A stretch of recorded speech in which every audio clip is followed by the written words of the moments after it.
দেশের ব্যাংকগুলোতে মোট আমানতের পরিমাণ এখন ২১,৫৮,০০০ কোটি টাকা। অথচ এই বিশাল অঙ্কের টাকার ৯৬% জমা রয়েছে মাত্র ১% হিসাবধারীর হাতে। বাংলাদেশ ব্যাংকের সাম্প্রতিক এক গোপন পরিসংখ্যান বলছে, দেশের ১৮ কোটি ব্যাংক অ্যাকাউন্টের মধ্যে, অর্থাৎ সংখ্যার দিক থেকে সাধারণ মানুষ বেশি হলেও ব্যাংকের প্রায় পুরো টাকাটাই নিয়ন্ত্রণ করছেন মুষ্টিমেয় কিছু লাখপতি ও কোটিপতি। দেশের এই বিপুল অর্থের আসল মালিক কারা এবং কিভাবে হচ্ছে এই টাকার ভাগাভাগি? বাংলাদেশ ব্যাংকের সার্বিক পরিসংখ্যান খতিয়ে দেখলে দেশের ব্যাংকিং খাতের এক চরম বৈষম্যের চিত্র সামনে আসে। কেন্দ্রীয় ব্যাংকের মার্চ প্রান্তিকের তথ্য অনুযায়ী দেশের সব ব্যাংক মিলিয়ে মোট আমানত ২১,৫৮,০২৫ কোটি টাকা। আপাত দৃষ্টিতে মনে হতে পারে এই টাকা দেশের সর্বস্তরের জনগণের, কিন্তু হিসাবের শ্রেণীবিন্যাস বিশ্লেষণ করলে দেখা যায় এক ভিন্ন বাস্তবতা।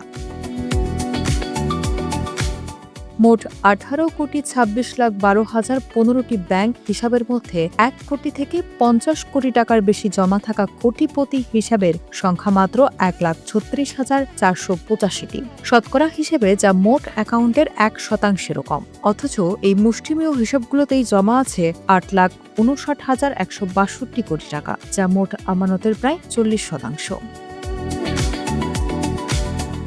এর বাইরে ১ লাখ থেকে ৯৯ লাখ টাকা পর্যন্ত জমা দিলে লাখপতি হিসাবগুলোতে রয়েছে আরও ১২,০৯,০০০ কোটি টাকা, যা মোট আমানতের প্রায় ৫৬%। অর্থাৎ লাখপতি ও কোটিপতিরা মিলেই ব্যাংকের মোট ৯৬% টাকার দখল ধরে রেখেছেন। বিপরীতে দেশের সিংহভাগ সাধারণ মানুষের আর্থিক চিত্রটি ঠিক এর উল্টো।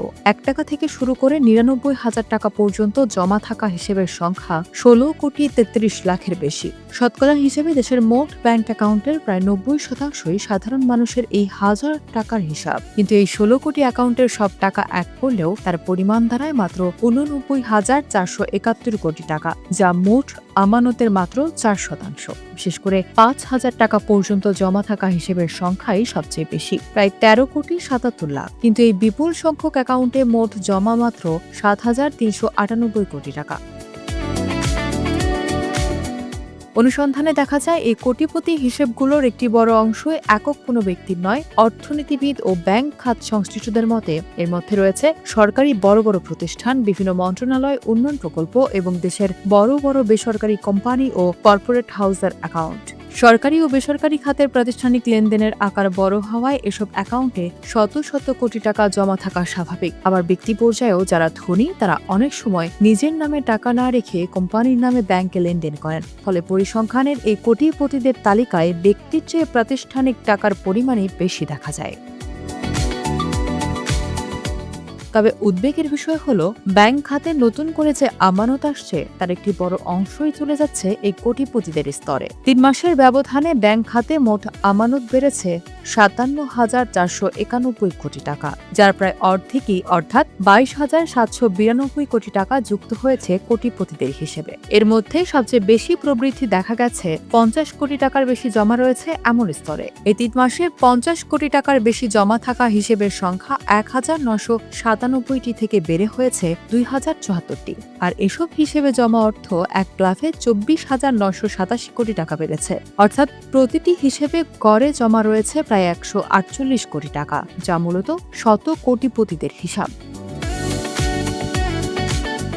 এর বিপরীতে সাধারণ মানুষের ৫ থেকে ১০,০০০ টাকার ছোট ছোট সঞ্চয়ী হিসেবের সংখ্যা এবং জমার পরিমাণ দুটোই কমেছে। ব্যাংকারদের মতে নগদ টাকার প্রবাহ বৃদ্ধি, নির্বাচন ও উৎসব কেন্দ্রিক প্রাতিষ্ঠানিক অর্থ উত্তোলন এবং ব্যাংক খাতের ওপর আস্থার ঘাটতির কারণে সাধারণ আমানতকারীদের অনেকেই এখন ব্যাংক থেকে টাকা তুলে অন্য খাতে বিনিয়োগ করছেন। অর্থনৈতিক বিশ্লেষকদের মতে সংখ্যায় কম হলেও প্রাতিষ্ঠানিক ও ব্যক্তিগত কোটিপতিরাই ব্যাংকের টাকার প্রধান যোগানদাতা। তবে সাধারণ মানুষের কোটি কোটি ছোট আমানতই ব্যাংকিং ব্যবস্থার তারল্য প্রবাহ সচল রাখে, যা দেশের অর্থনীতির মূল ভিত্তি হিসেবে কাজ করে।